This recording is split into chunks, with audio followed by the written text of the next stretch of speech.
Welcome back to another episode of the Unguardable Podcast. You already know we got your boy Dice Boy, aka one of the Unguardable Podcast members. And we have the other half of the Unguardable Podcast member to my left, right here, Cam Killer Cam. Welcome back, like I said, to another episode. We happy to be back, happy to bring you guys another banger video. Today we have a lot of things planned and in store, so stay tuned.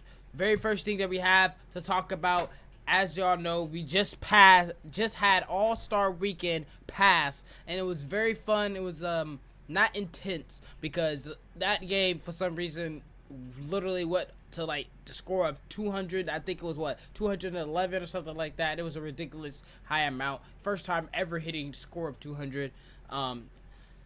It was entertaining, but at the same time, I feel like it wasn't.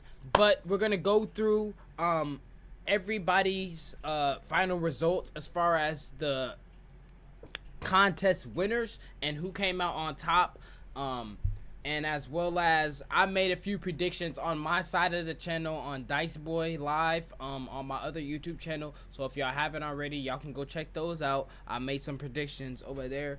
So go check those out. But basically, we had Celebrity Game MVP. We had Micah Parsons coming out on top. For the Skills Challenge, we had Team Pacers coming out on top. For the 3-point challenge, we had Dame Dalla coming out. Steph versus Sabrina, we had Steph winning.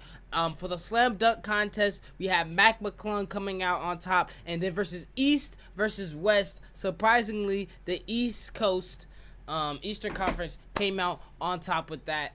And hey, like I said, it was an entertaining but not entertaining All-Star Weekend at the same time. You can never not have an not entertaining weekend when you have Steph Curry in the All-Star game. Like, come on now. Steph Curry, part of the All-Star game and part of All-Star Weekend, is bound to be top tier entertainment, no cap. All right. Cam Killer Cam, man, so what you think about your thoughts on the All-Star game? What do you think could be better as far as making the game more competitive, and as well as what do you think could change? Like, what could we do different to make it better, make it more entertaining?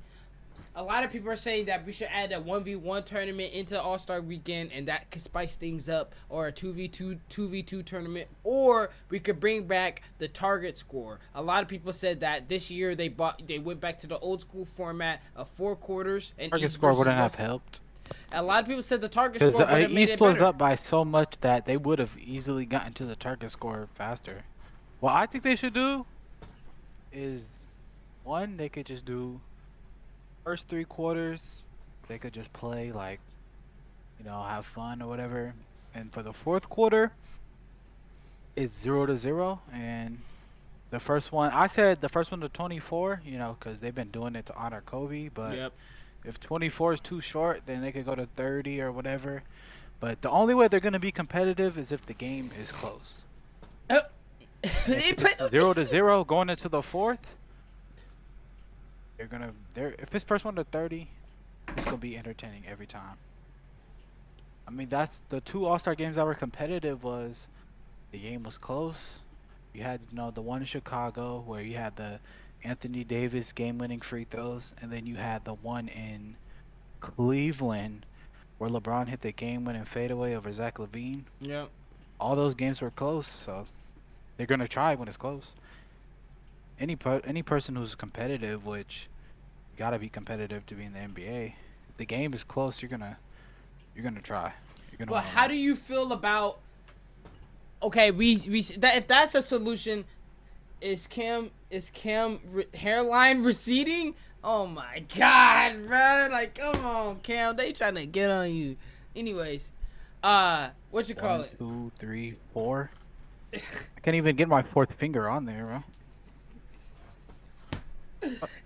That's Jaco trolling as always, man. Oh. So listen, so beside that point, what about Anthony Edwards? He made a great point of, what if NBA players already have the mindset of they don't want to compete? They're here. They come in here to just this is a weekend off for them. They're here to relax. They've been working already half of the year, 110%, to get to this point to become an all-star.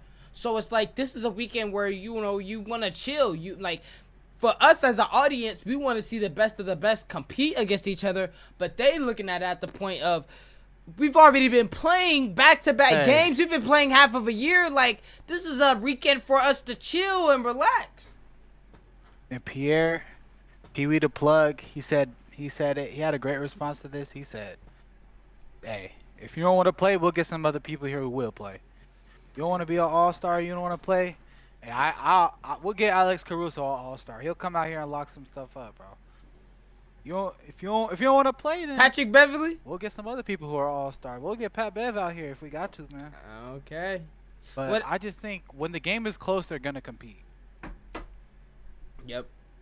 I agree. Because what he's saying doesn't make sense because we just had 2 competitive all-star games in the last 4 or 3 years.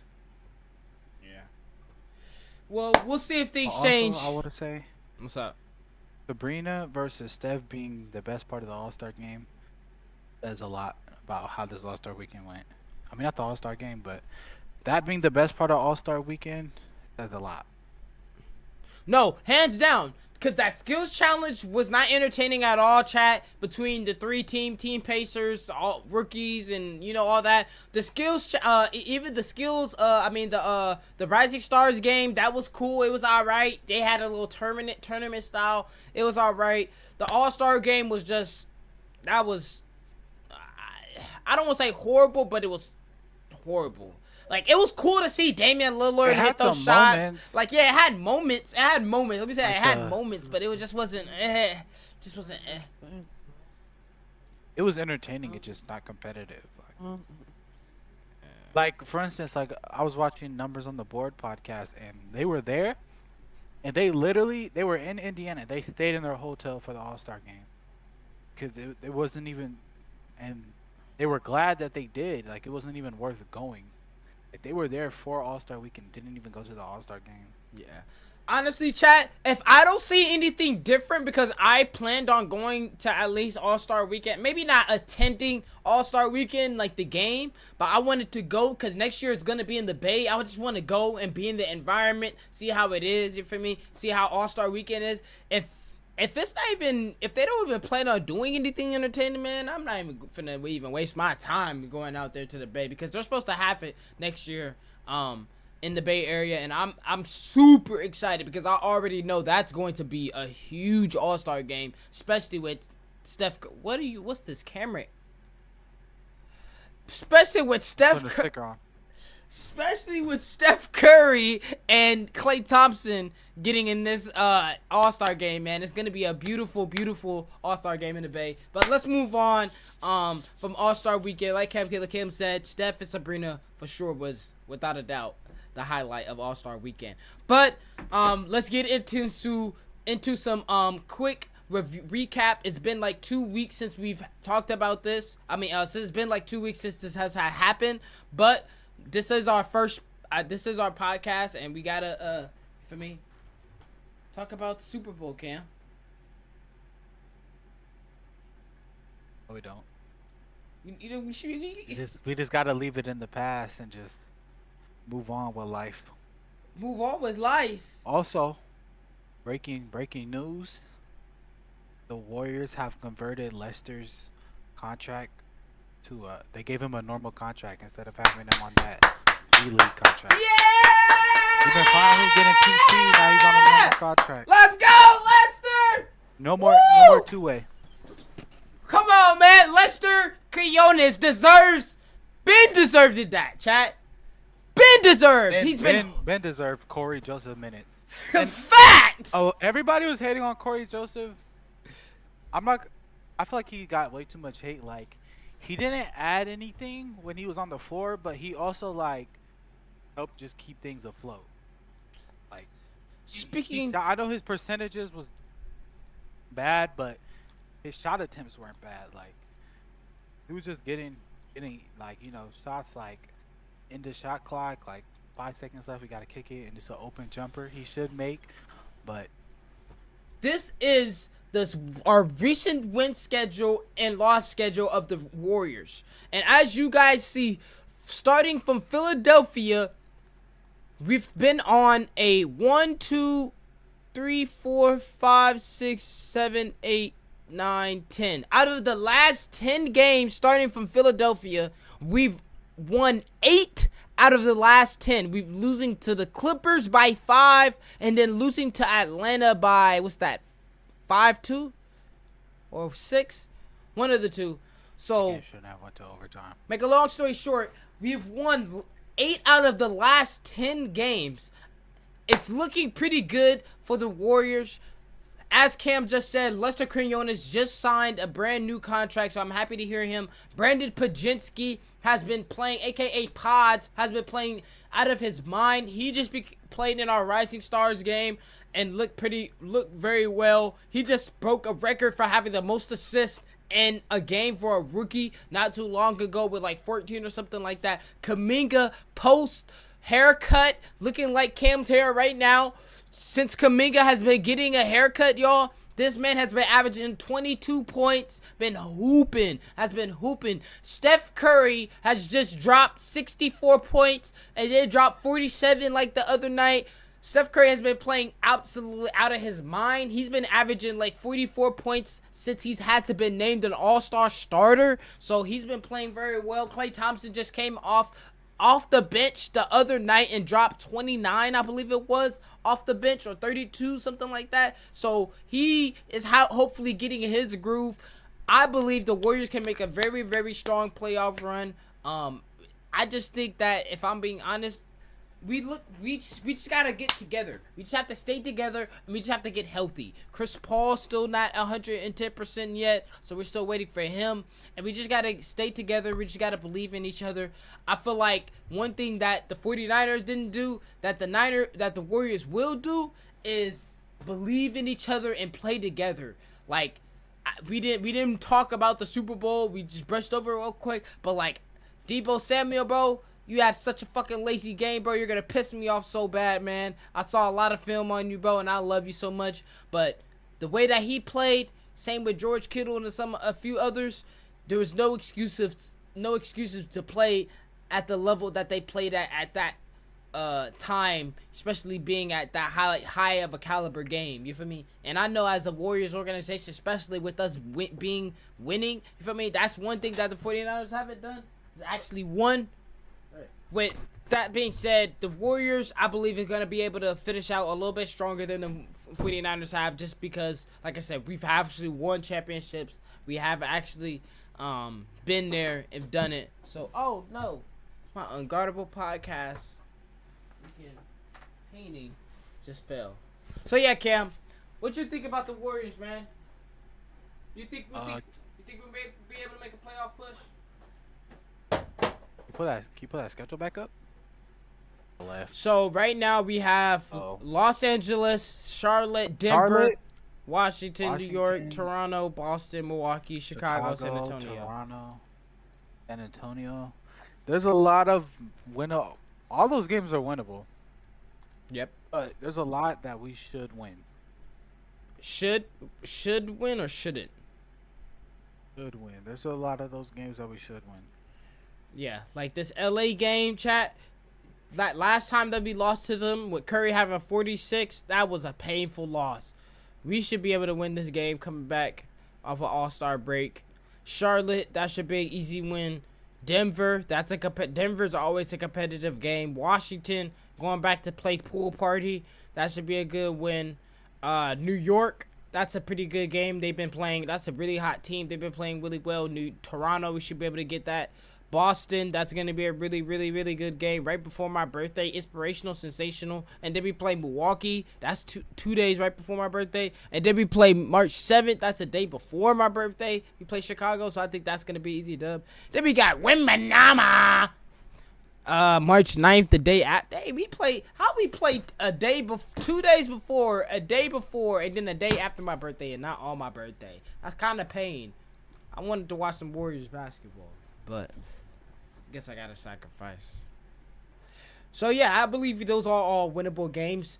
Cam, do you think we could close out? If realistically, which games do you see us losing? The Denver, Boston, Milwaukee game, just those big-headed teams, or you think we could take out one of those? I would say Denver and Milwaukee. Not Boston, just because. I mean, we kind of have their card. Like, we Facts. beat them this year.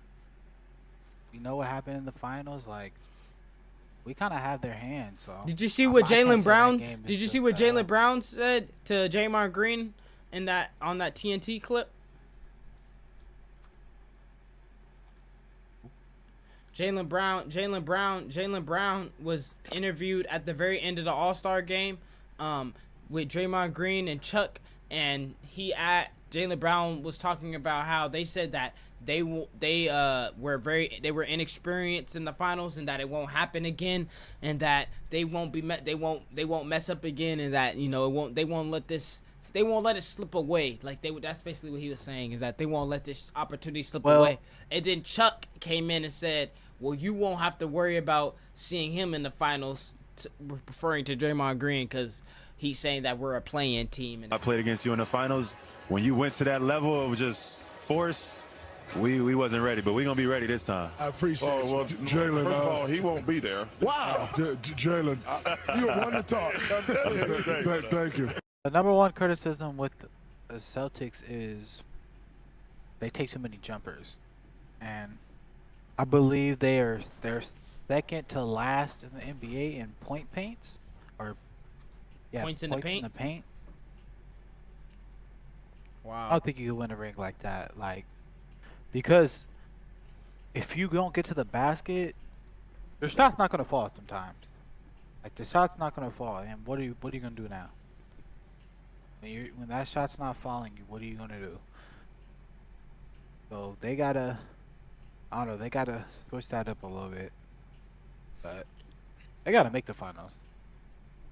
Or we talking about them being in the finals. I think they're one of the favorites outside of Milwaukee.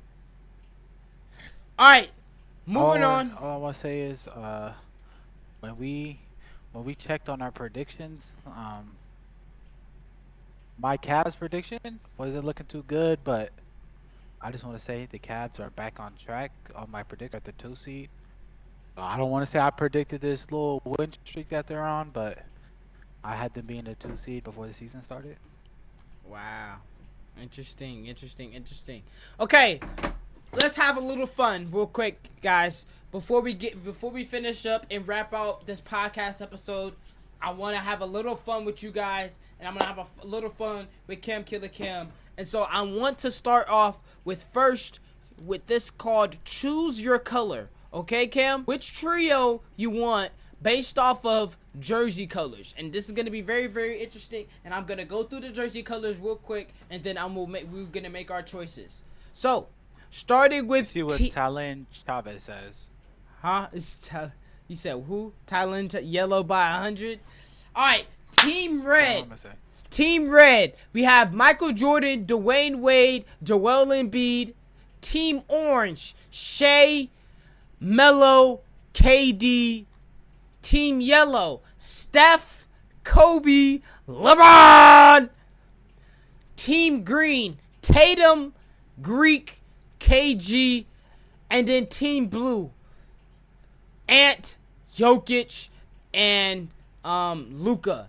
With that being said, Cam Killer Cam, which team will you be choosing based off of your colors? Team Yellow. I would be Yellow, easily Team Yellow. They could have done that better. One, the disrespect to Russell Westbrook, to put Shea there is crazy. Shea at Team Orange? Westbrook should have definitely been Team Orange. And they should have put, I don't know, they should not put Curry Team Yellow. That's low-key overpowered. They should put Curry Team Blue. Team Blue? I don't know who they That could have coulda replaced evened with it out. Team Yellow for Curry, but I feel like Ant with Luka and Jokic don't even seem right. He would even be able to play with them.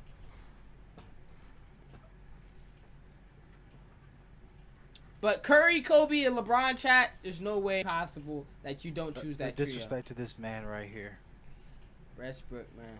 Okay, and one more thing that I have for you guys that we're gonna have a little fun with is we're gonna choose our row. So you get the pick from each row and build an all-star team. We have the 20s, we have the 2020s, the 10,000s, 2000s, 90s, and 80s. You said you want to do draft style, Cam? Yeah, that way we both don't have the same team. All right, go ahead. You go first pick. You already know I'm going first pick. Give me LeBron James at my point guard. What? No, nigga. Shut your stupid ass up. LeBron James. LeBron James with his first pick. Okay. So he already marked off his 2010s, and I'm going to mark off my 2010s because I'm getting Steph licking Curry, man. There's no way in hell that I'm passing up Steph Curry because he's not getting him. I'll tell you that. So give me Here's Steph. me. This is a hard decision, but I could go a lot of people here, but do I want to take him? I really don't. Give me Nikola Jokic. Interesting. So Nikola Jokic off the board. Imagine the playmaking with Jokic and LeBron. Oh my God. It's not bad. Okay. With my second pick, I'm going with Michael Jordan. Easily. Steph Curry and Michael Jordan. I got one of the greatest point guards of all time. Greatest shooters of all time. And I got my greatest shooting guard. Jordan. Alright. I got my 2010s and 2020s. I gotta get these old dudes. I'm gonna continue the trend of playmaking. Give me Steve Nash. Wow. Okay. So, I'm gonna go big. I need me a big body down there. A big boy. Somebody who has versatility that I know can stretch the floor and as well as get that mid-range down. And that's the sniper. God. Give me KD, man. KD at the 4. I need that. Oh, wait. Actually, no. I already got Steph from the 2010s. Yeah, you already got 2010s. Well, yeah. All right. Well, then give me Kareem. I'll take Kareem. Kareem the Dream. Skyhook. I could continue the playmaking and go Magic, but I'm not gonna do that. Ooh. I need my minutes.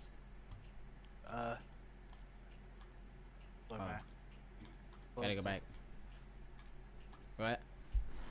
I'm gonna go from the 90s. Ooh, so I got one more category. LeBron. And I know who I'm getting. LeBron. We know LeBron lock up, but we need some more defense, so we're gonna take Scotty. That's not a bad pick. Not a bad pick. To round out my last of my team, because I have 4 players already, and I need somebody from the 2000s. I mean, from the 2020s. And y'all already know who I'm picking. Run and dunk. Huh? It's the run and dunk. Man! Give me JT, man! What is you talking about? I need somebody that's going to give me that bucket, and as well as he can play some defense. He's 6'10". He has long length. Hey, he's aggressive.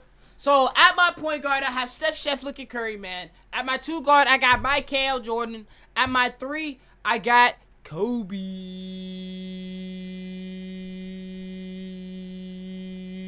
Bryant. At my 4, I got Kareem. At my 4, I got JT, and then at my 5, I got Kareem. My last pick, my 80s is looking low.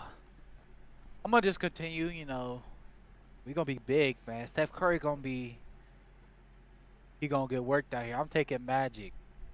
You know, at point guard we got LeBron. Or no. Steve Nash gonna be running the point guard. LeBron gonna be the shooting guard. He's gonna come out there strapping. Magic, you gonna be our small forward. Scotty gonna be our power forward. And Jokic gonna be down there.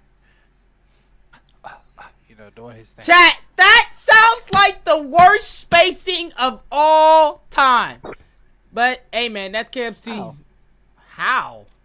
We could 5 out. Steve Nash. Who's guarding Magic? LeBron James. Who's guarding Magic? What the fuck is Magic doing, Cam, on the perimeter? He bringing the ball down. No, like this.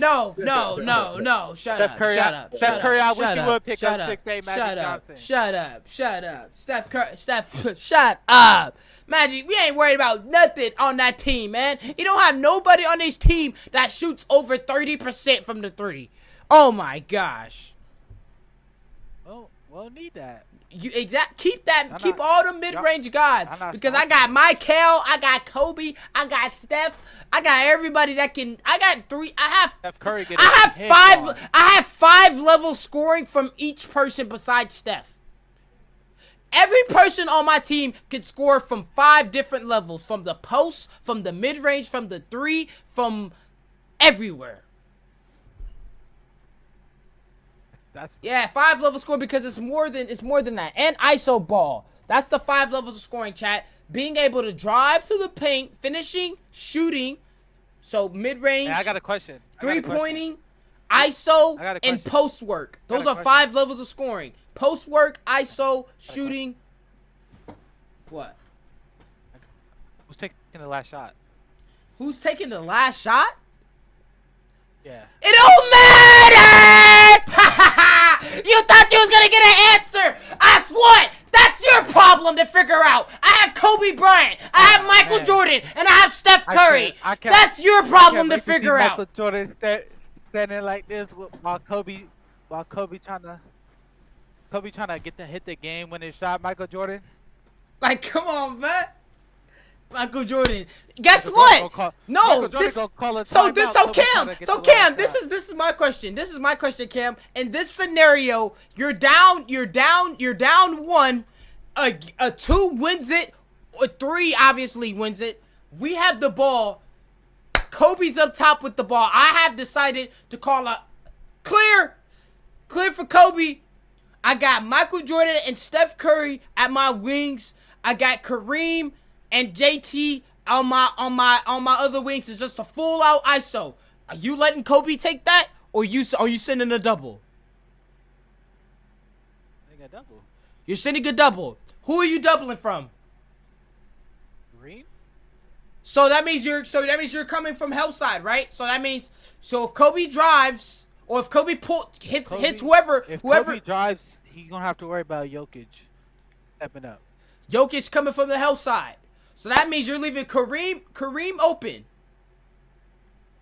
This is what I'm teaching Kareem, chat. Exactly what Draymond Green does. I think he has 30 seconds left. How many seconds you want to put on the clock, Cam? 10? 15? If it's less than 15 seconds, that ain't gonna work. If it's less less than 15 seconds, I'm telling Kobe to pull. I'm not telling him to drive to the paint, because I know you're gonna help. So I'm gonna tell Kobe to get to that mid range. Get to that. You know Kobe's known for that. You know Kobe's known for the little pull up mid range. He's gonna get to that. And if you help, I'm gonna teach Kareem to do the Draymond Green. Pass the Kareem in the corner. Dribble handoff. Set a screen for Steph Curry. Ooh-hoo! That's all he gotta do. Pass it to Kareem. Little dribble handoffs. Screen. Steph's wide open. It's over with.